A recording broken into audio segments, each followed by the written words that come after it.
Ya, halo pemirsa, apa kabar Anda hari ini? Langsung dari studio IDX Channel Jakarta, saya Prasetyo Wibowo kembali hadir dalam Market Review, program yang mengupas isu-isu yang menjadi penggerak ekonomi di Indonesia. Live streaming kami bisa Anda saksikan juga di idxchannel.com dan langsung saja kita mulai Market Review selengkapnya.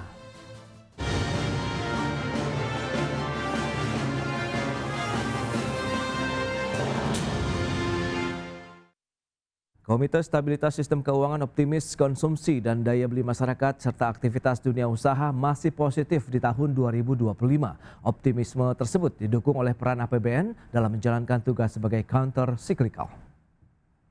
KSSK optimis bahwa pertumbuhan ekonomi Indonesia pada triwulan kedua akan tetap terjaga. Konsumsi dan daya beli masih positif, serta aktivitas dunia usaha yang cukup resilient yang didukung oleh peranan APBN di dalam menjalankan fungsi counter cyclical maupun di dalam memperbaiki distribusi dan efektivitas market. Demikian pernyataan Komite Stabilitas Sistem Keuangan atau KSSK yang terdiri dari Menteri Keuangan, Gubernur Bank Indonesia, Ketua Dewan Komisioner Otoritas Jasa Keuangan, dan Ketua Dewan Komisioner Lembaga Penjamin Simpanan mengenai optimisme pertumbuhan ekonomi nasional di sepanjang kuartal 2 tahun 2025. Meski demikian, KSSK menilai tetap diperlukan penguatan kewaspadaan dan respon kebijakan yang efektif dalam menyikapi kondisi ketidakpastian global yang dipengaruhi dinamika negosiasi tarif resiprokal Amerika Serikat dan eskalasi ketegangan geopolitik. KSSK juga optimis pertumbuhan ekonomi Indonesia di triwulan 2 yang terjaga menjadi landasan bagi ekonomi tumbuh sekitar 5% di tahun 2025. Hal ini ditopang oleh konsumsi dan daya beli yang masih positif, aktivitas dunia usaha yang resilient, serta didukung peran APBN dalam menjalankan fungsi alokasi, distribusi, dan stabilisasi berbagai sumber untuk IDX.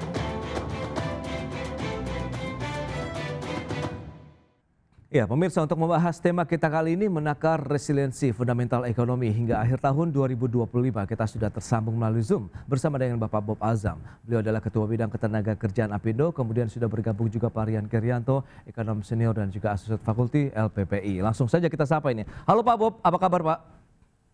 Kabar baik. Terima kasih atas waktu yang disempatkan. Pak Rian, apa kabar Pak?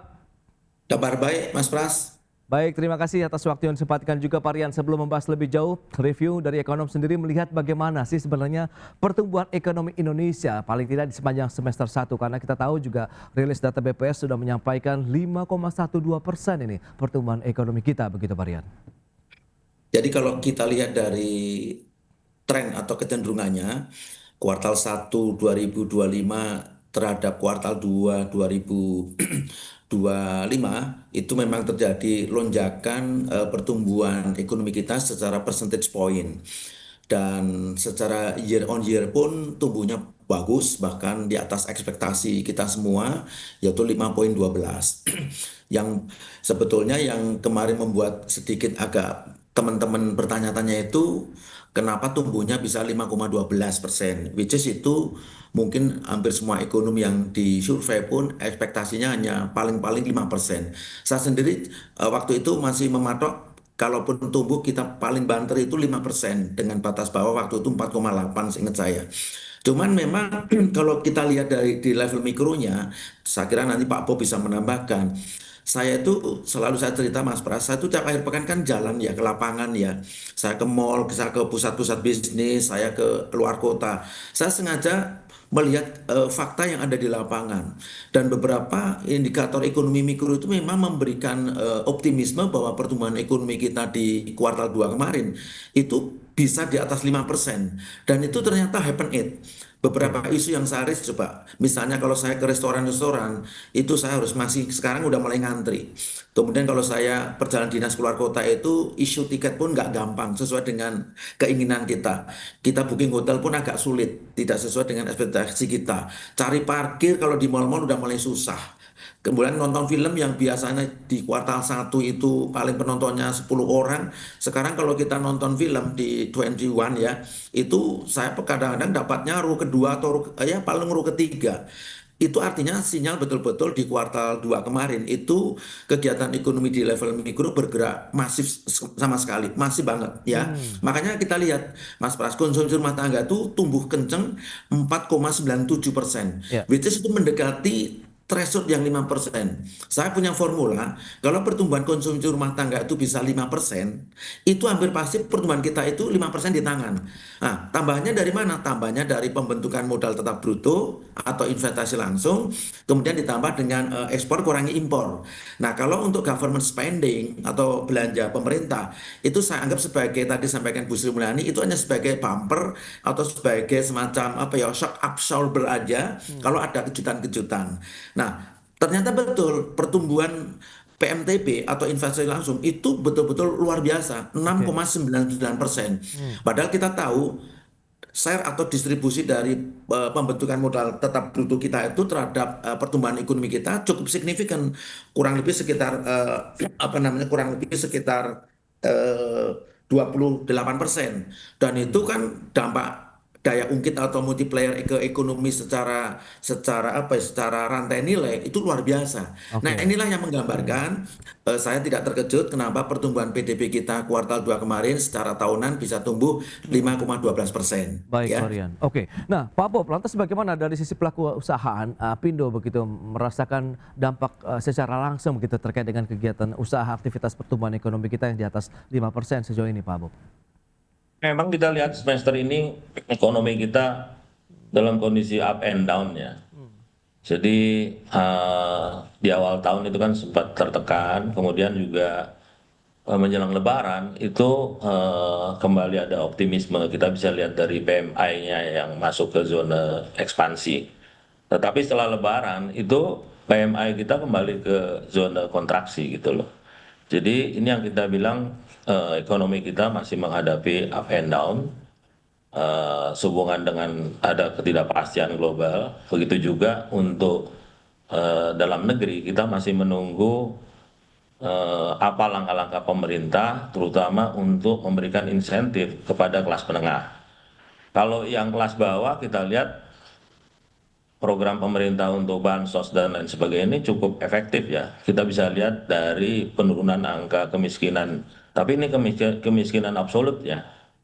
Kemudian juga pengangguran terbuka, ya sekali lagi itu indikator untuk yang paling bawah. Itu memang kelihatan membaik ya.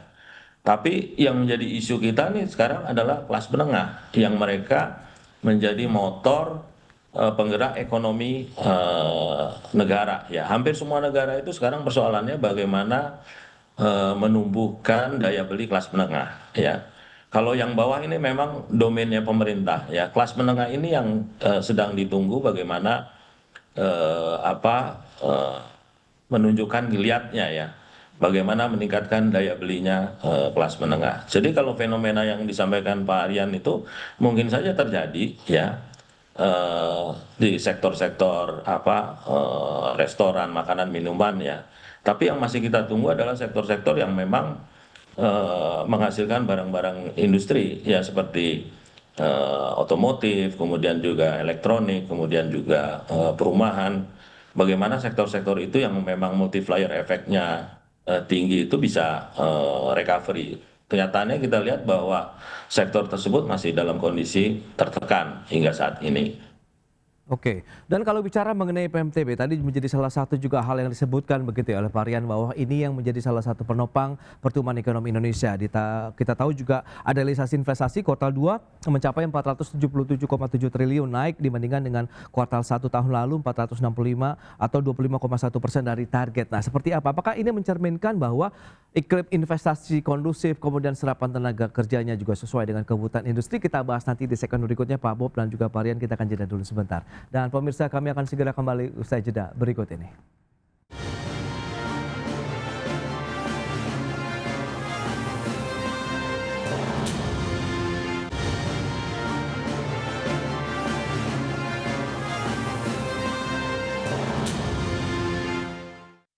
Ya, terima kasih Anda masih bergabung bersama kami dalam Market Review dan pemirsa berikut ini kami sampaikan data untuk Anda terkait dengan indeks keyakinan konsumen di bulan Juli 2025 survei dari Bank Indonesia. Kita akan cermati bersama seperti yang bisa Anda saksikan di layar televisi Anda. Baik, ini dia.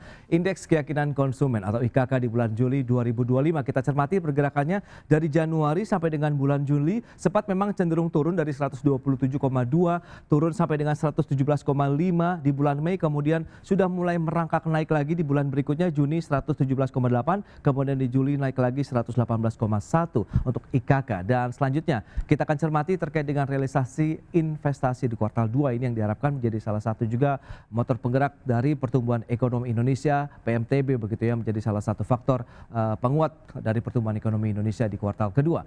Di kuartal 4 2024 tercatat sekitar 401,5 triliun rupiah, kemudian di kuartal 1 tahun 2025 465,2 triliun, kemudian di kuartal kedua tahun 2025 ini kita lihat pertumbuhan untuk realisasi investasi sudah naik lagi menjadi 477,7 triliun. Sementara ini adalah di semester satunya mencapai 942,9 triliun atau sekitar hampir 50% dari target di tahun 2025 yang mencapai 1.905,6 triliun rupiah. Dan selanjutnya bagaimana dengan arus investasi yang masuk tadi terkait dengan serapan tenaga kerja di kuartal 2. Baik, ini dia serapan tenaga kerja kita cermati mencapai 665.764 orang. Ini naik dibandingkan dengan kuartal 1 atau kuartal sebelumnya 594.104 orang. Adapun serapan tenaga kerja secara kumulatif ya dari sepanjang semester 1 mencapai 1.259.868 orang. Itu dia terkait dengan beberapa data dan kita akan lanjutkan kembali perbincangan bersama dengan Bapak Bob Azam kemudian juga Bapak Rian Kirianto. Baik, ini dia dengan beberapa data tadi yang sudah disampaikan. Nah, lantas bagaimana dari sisi pelaku usaha melihat begitu dengan PMTB ataupun arus investasi yang masuk? Kita tahu kuartal kedua ini mengalami kenaikan dibandingkan dengan kuartal 1. Dari sisi serapan tenaga kerja, apakah sudah sesuai juga dengan kebutuhan dari industri sendiri ini, Pak Bob? Kita lihat memang ada pertumbuhan di sektor investasi dan terutama ini didominasi oleh investasi dalam negeri ya. Sebenarnya kita juga berharap FDI juga masuk ya untuk mendorong ekonomi kita lebih kencang lagi gitu loh. Kemudian serapan tenaga kerja juga kita lihat memang cukup baik ya. Tapi perlu kita ingat bahwa tiap tahun itu ada 3,5 juta tenaga kerja baru yang masuk pasar kerja. Jadi kita butuh pertumbuhan ekonomi yang cukup tinggi ya, di atas 5%. Kemudian tidak hanya numbers tapi juga kualitas pertumbuhan juga perlu ditingkatkan karena sekarang setiap 1% pertumbuhan itu penyerapan tenaga kerjanya terus menurun. Ya, jadi kualitas investasi juga perlu kita perhatikan, yaitu investasi yang banyak menyerap tenaga kerja. Nah, itu yang kita butuhkan saat ini. Kalau enggak nanti jumlah penganggurannya akan meningkat. Walaupun kita tumbuh, kemudian penyerapan tenaga kerja juga tumbuh, tetapi karena yang masuk pasar kerja lebih banyak lagi, sehingga kesannya nanti pengangguran akan meningkat ya. Dan terutama ini juga terjadi di kelas pendidikan menengah ke atas ya. Sedangkan yang bawah itu kan ya sebenarnya mereka lebih relatif lebih fleksibel. Pekerjaan apa saja mereka kerjakan. Tapi kalau yang menengah ke atas kan mereka akan lebih menyesuaikan dengan pendidikannya. Nah, ini akan yang menjadi indikator kita ke depan ya mengenai youth unemployment terutama yang berpendidikan menengah atas. Jadi in term of quantity ya mungkin kita bisa menampilkan performa yang cukup baik ya. Tapi sekarang persoalan kita bagaimana kualitas pertumbuhan, yaitu pertumbuhan yang bisa menyerap tenaga kerja yang lebih banyak terutama untuk mereka yang pendidikan menengah ke atas. Jadi persoalan kita itu sekarang. Baik, baik. Nah, Pak Rian, dengan kondisi seperti saat ini Anda melihat seperti apa jadinya kondisi real dari fundamental ekonomi Indonesia dari sisi ekonomi tadi on the track, kemudian inflasi pun juga masih sesuai juga dengan target dari pemerintah. Anda melihat langkah-langkah apa saja yang perlu dilakukan tadi? Serapan tenaga kerja kemudian bisa mendorong kelas menengah seperti yang Anda sampaikan begitu Pak Rian sehingga bisa memacu pertumbuhan ekonomi lebih tinggi lagi yang diharapkan Pak Bob tadi di atas 5% karena sekitar 3,5 juta ini tenaga kerja baru yang muncul di Indonesia setiap tahunnya begitu Pak.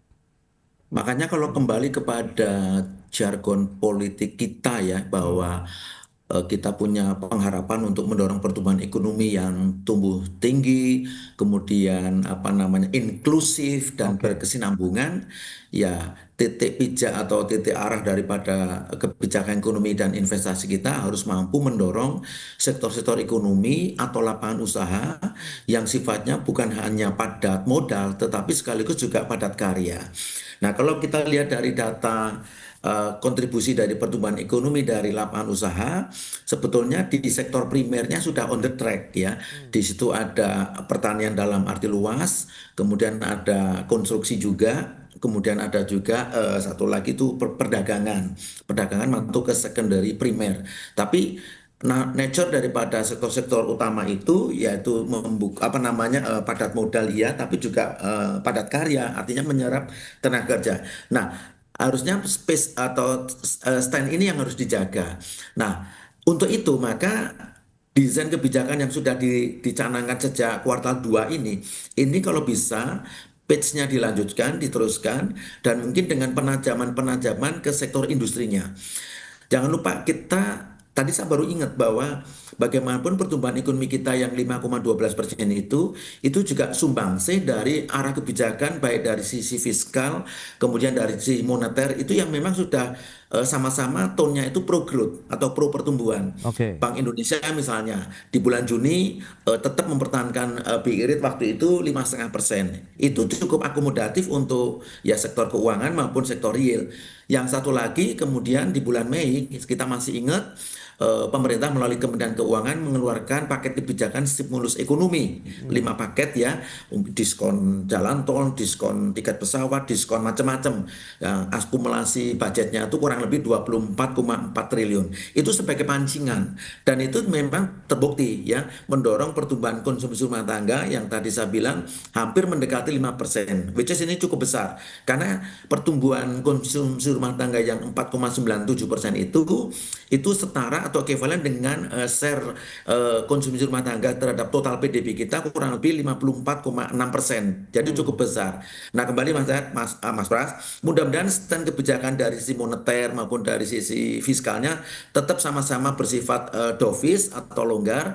Kemudian dari fiskalnya terus counter cyclical policy, kemudian dari Bank Indonesianya juga arah kebijakan suku bunga acuannya atau BI-nya tetap masih dalam koridor yang akomodatif. Masih ada ruang bagi BI mungkin ya untuk 1 atau 2 kali lagi kemungkinan bisa menurunkan suku bunga acuannya. Itu highlight yang saya bisa sampaikan, Mas Bro. Ya, ya menarik kalau kita cermati masih ada ruang suku bunga acuan diturunkan oleh Bank Sentral. Kita akan bahas lebih jauh nanti dampaknya terkait dengan dunia usaha, kemudian bagi masyarakat sendiri untuk daya belinya di segmen berikutnya. Kita akan jeda kembali sebentar Pak Bob dan juga Pak Rian. Dan pemirsa, kami akan segera kembali usai pariwara berikut ini.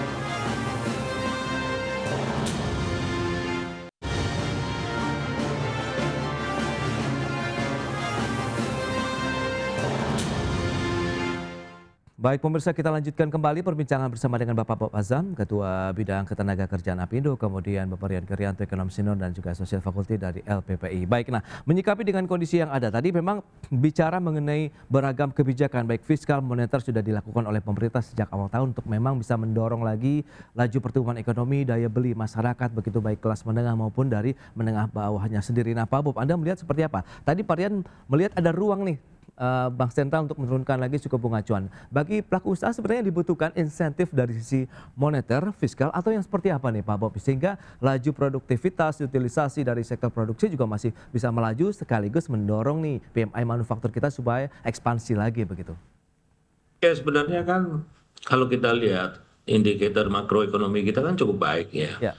Suku bunga, kemudian juga trade balance kita, kemudian juga pertumbuhan ya. Itu baik semua indikatorsnya. Oke. Tapi sekarang persoalannya sektor realnya gitu loh, ya.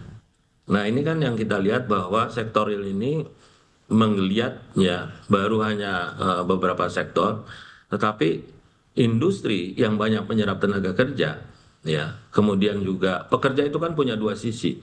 Sisi yang pertama dia adalah konsumen, jadi kemudian sisi yang kedua dia ada produsen, ya. Jadi kalau misalnya industri berkembang, ini dari sisi produksi kita bisa meningkat, kemudian sisi konsumsi juga kita bisa meningkat. Jadi ini penting sekali gitu loh. Nah, pekerja ini kan yang perlu disupport adalah yang kelas menengah. Karena apa? Karena mereka belanja barang-barang yang sifatnya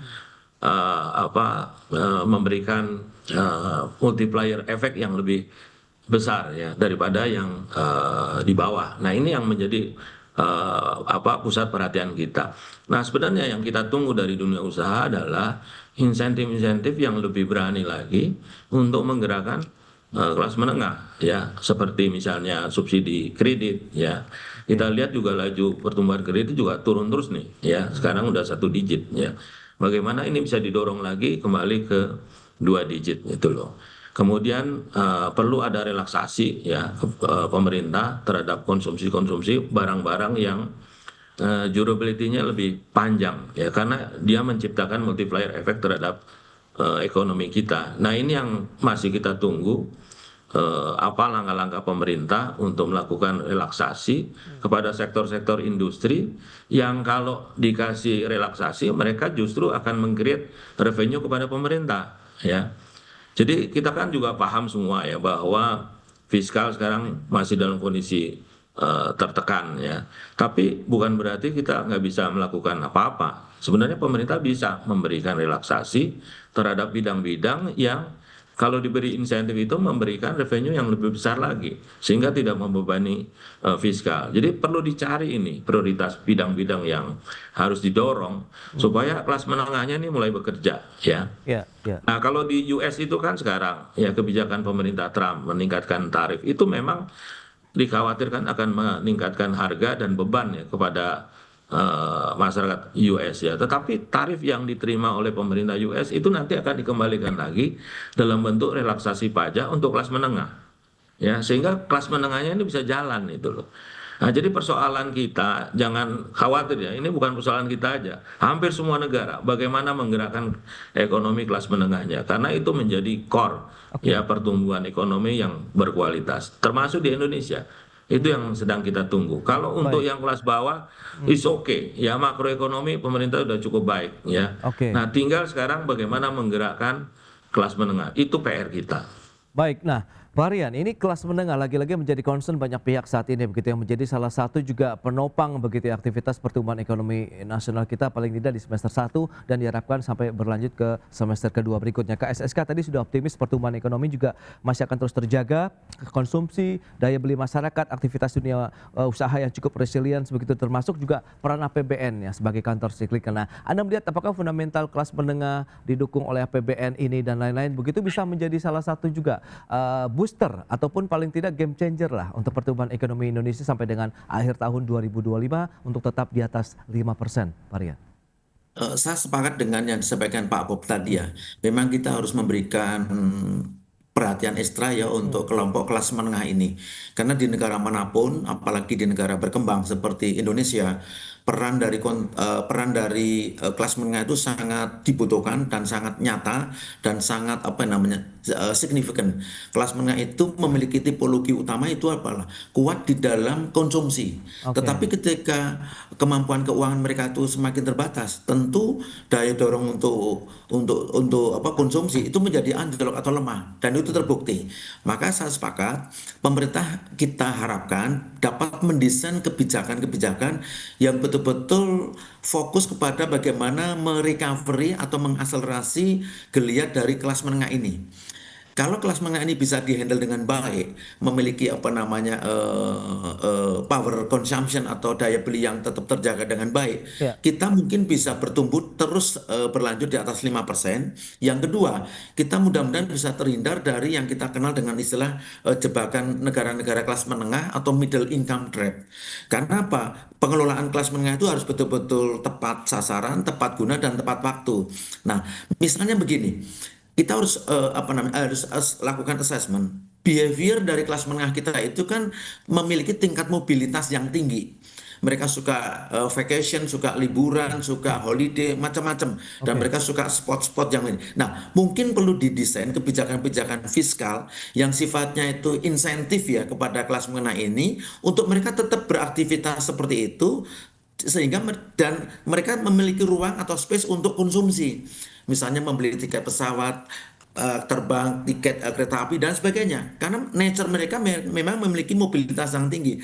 Nah, mungkin kebijakan insentif fiskal di sisi apa namanya di sisi katakanlah transportasi publik ya, yang mana itu konsumennya adalah mayoritas adalah kelas menengah, itu perlu di-create gitu loh. Oke. Nah, ini untuk mengimbangi Mas Pras, kemarin soalnya saya monitor dari Kementerian Keuangan juga akan melakukan penghematan lanjutan, belanja lanjutan seperti Oke. ATK, ada 15 poin, saya lupa ya Ya. detailnya. Nah, mudah-mudahan penghematan dari sisi itu bisa direallocate ya untuk menopang penyediaan insentif untuk kelas menengah tadi. Saya betul-betul concern serius karena jangan sampai kelas menengah kita itu lalu tidak terkelola dengan baik. Mohon maaf, dia tidak akan menjadi semacam bonus demografi bagi kita. Nanti Oke. bisa menjadi apa namanya menjadi liability. Itu yang kita khawatirkan. Jadi ya tolong dari pemerintah mungkin bisa didesain ya kebijakan yang betul-betul tepat sasaran untuk bisa menyasar teman-teman di kelas menengah ini agar mereka tetap Ya. memiliki apa namanya daya beli yang terjaga dengan baik gitu. Baik, Pak Rian. Berarti dari sisi Apindo, komponen ekonom juga menilai dari kondisi makroekonomi Indonesia masih cukup resilient begitu ya dalam menghadapi